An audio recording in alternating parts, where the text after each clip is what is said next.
હવે આપણે વઘારવા માટે તેલ છે તે ગરમ કરવા મૂકીશું.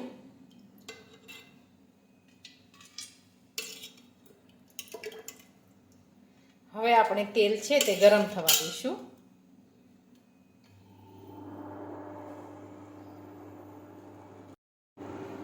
હવે આપણું તેલ છે તે ગરમ થઈ ગયું છે. હવે તેમાં આપણે રાઈ અને જીરું નાખી દઈશું. સૂકા મરચાં નાખી દઈશું. લીમડો નાખીશું. હિંગ નાખીશું. લસણ નાખીશું.